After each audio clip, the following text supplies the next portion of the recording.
Mina Harker's Journal. 22 September. In the train to Exeter. Jonathan sleeping. It seems only yesterday that the last entry was made, and yet how much between then, in Whitby and all the world before me. Jonathan away and no news of him. And now, married to Jonathan a solicitor, a partner, rich, master of his business. Mr. Hawkins, dead and buried, and Jonathan with another attack that may harm him. Some day he may ask me about it. Down it all goes. I am rusty in my shorthand.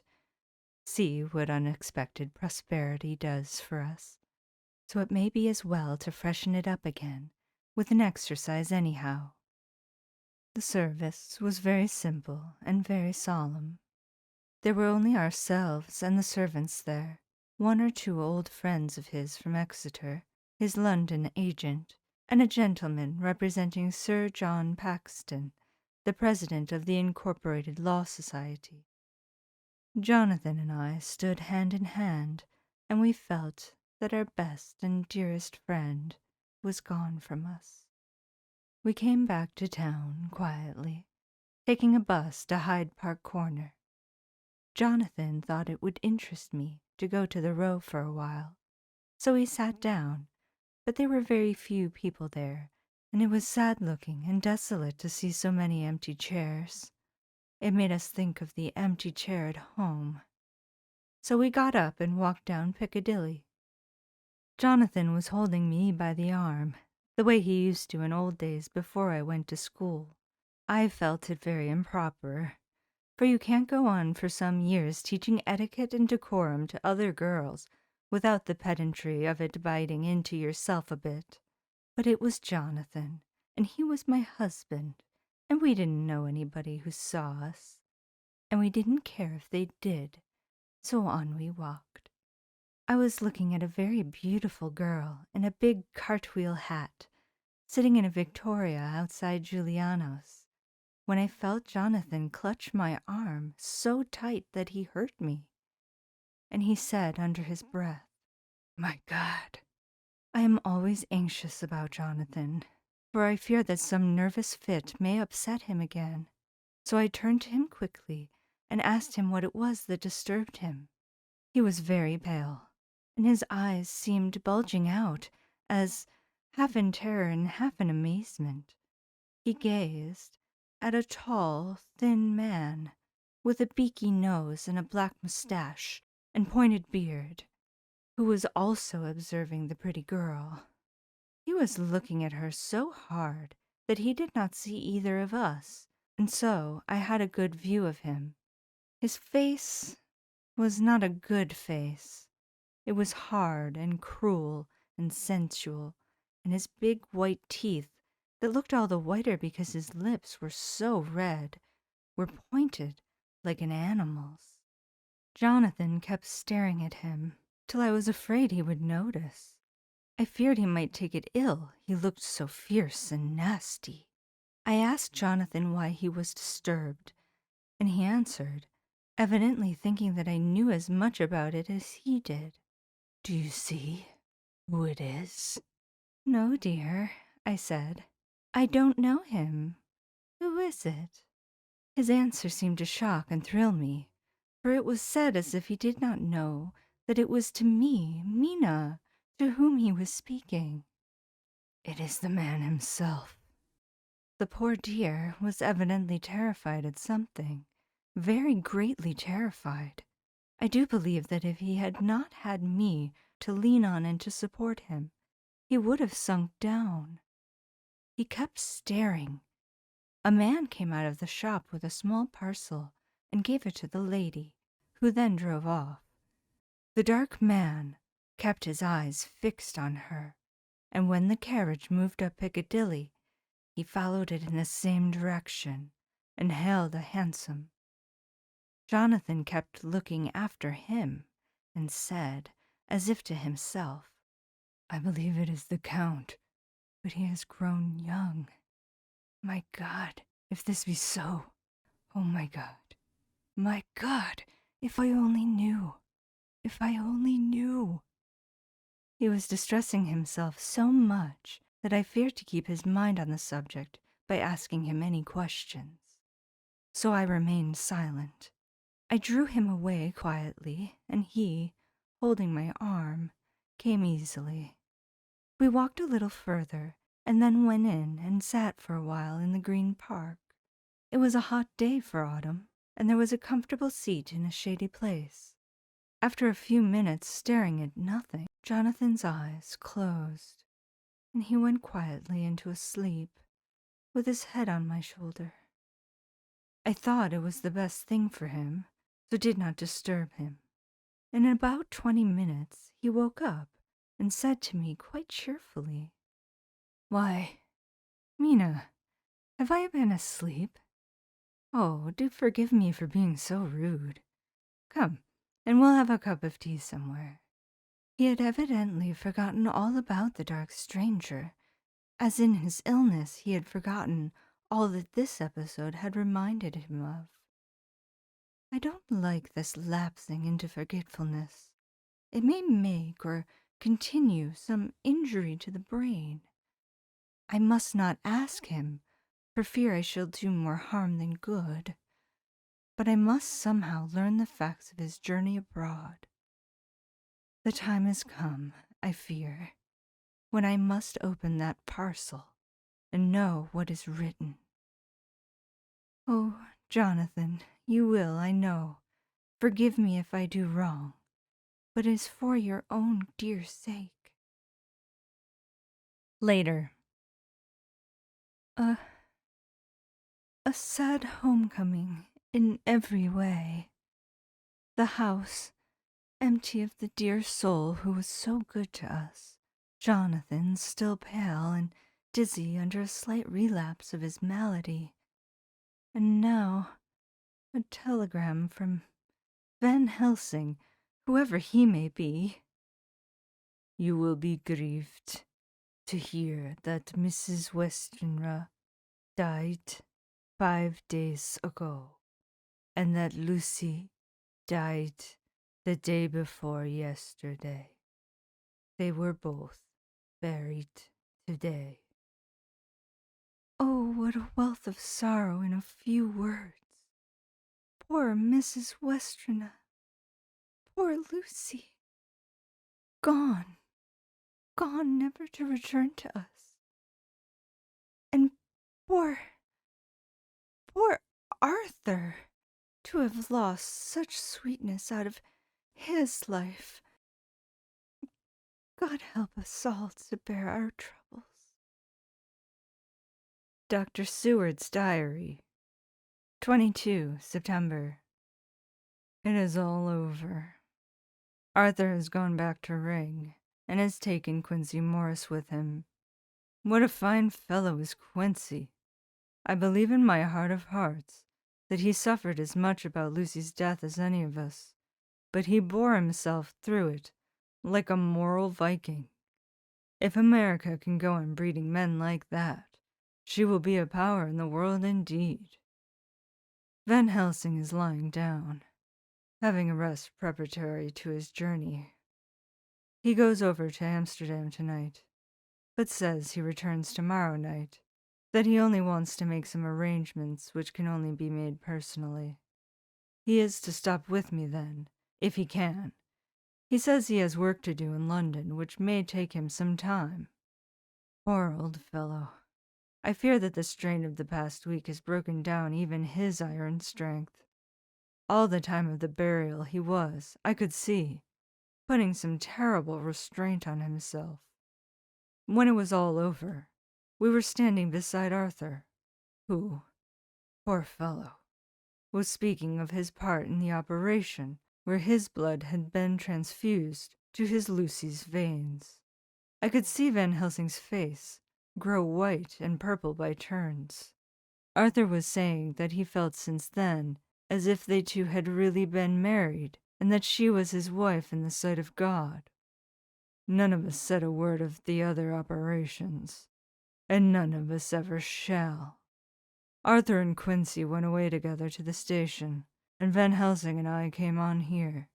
The moment we were alone in the carriage, he gave way to a regular fit of hysterics. He has denied to me since that it was hysterics, and insisted that it was only his sense of humor asserting itself under very terrible conditions. He laughed till he cried, and I had to draw down the blinds lest anyone should see us and misjudge. And then he cried, till he laughed again, and laughed and cried together, just as a woman does. I tried to be stern with him, as one is to a woman under the circumstances, but it had no effect. Men and women are so different in manifestations of nervous strength or weakness. Then, when his face grew grave and stern again, I asked him why his mirth, and why at such a time. His reply was in a way characteristic of him, for it was logical and forceful and mysterious. He said, "Ah, you don't comprehend, friend John. Do not think that I am not sad, though I laugh. See, I have cried even when the laugh did choke me. But no more think that I am all sorry when I cry. For the laugh, he come just the same. Keep it always with you, that laughter, who knock at your door and say, 'Oh, may I come in?' is not the true laughter.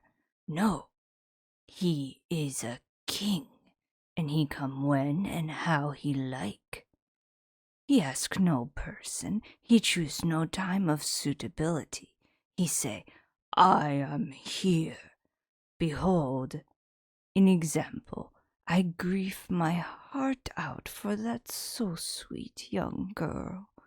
I give my blood for her, though I am old and worn. I give my time, my skill, my sleep. I let my other sufferers want, that so she may have all. And yet I can laugh at her very grave. Laugh when the clay from the spade of the sexton drop upon her coffin and say, 'Tut, tut,' to my heart, till it send back the blood from my cheek. My heart bleed for that poor boy, that dear boy. So of the age of mine own boy had I been so blessed that he live, and with his hair and eyes the same. There, you know now why I love him so. And yet when he say things that touch my husband's heart to the quick, and make my father heart yearn to him as no other man, not even to you, friend John, for we are more level in experiences than father and son. Yet even at such moment, King laugh, he come to me and shout and bellow in my ear, 'Here I am, here I am,' till the blood come dance back and bring some of the sunshine that he carry with him to my cheek. Oh, friend John, it is a strange world, a sad world, a world full of miseries and woes and troubles, and yet when King Laugh come, he make them all dance to the tune he play. Bleeding hearts and dry bones of the churchyard, and tears that burn as they fall, all dance together to the music he make with that smileless mouth of him. And believe me, friend John, that he is good to come and kind. Ah, we men and women are like ropes drawn tight with strain that pull us different ways. Then tears come, and, like the rain on the ropes, they brace us up, until perhaps the strain become too great, and we break. But King Laugh, he come like the sunshine, and he ease us the strain again, and we bear to go on with our labor, what it may be. I did not like to wound him by pretending not to see his idea, but, as I did not yet understand the cause of his laughter, I asked him. As he answered me, his face grew stern, and he said in quite a different tone, "Oh, it was the grim irony of it all. This so lovely lady garlanded with flowers that looked so fair as life, till one by one we wondered if she were truly dead. She laid in that so fine marble house in that lonely churchyard, where rest so many of her kin, laid there with the mother who loved her and whom she loved, and that sacred bell going toll, toll, toll, so sad and slow, and those holy men with the white garments of the angel, pretending to read books, and yet all the time their eyes never on the page, and all of us with the bowed head, and all for what? She is dead, so is it not?" "Well, for the life of me, Professor," I said, "I can't see anything to laugh at in all that. Why, your explanation makes it a harder puzzle than before. But even if the burial service was comic, what about poor Art and his trouble? Why, his heart was simply breaking." "Just so. Said he not that the transfusion of his blood to her veins had made her truly his bride?" "Yes, and it was a sweet and comforting idea for him." "Quite so. But there was a difficulty, friend John. If so that, then what about the others? Oh, then this so sweet maid is a polyandrist, and me with my poor wife dead to me, but alive by church's law. Though no wits all gone, even I, who am faithful husband to this now no wife, am bigamist." "I don't see where the joke comes in there either," I said, and I did not feel particularly pleased with him for saying such things. He laid his hand on my arm and said, "Friend John, forgive me if I pain. I showed not my feelings to others when it would wound, but only to you, my old friend, whom I can trust.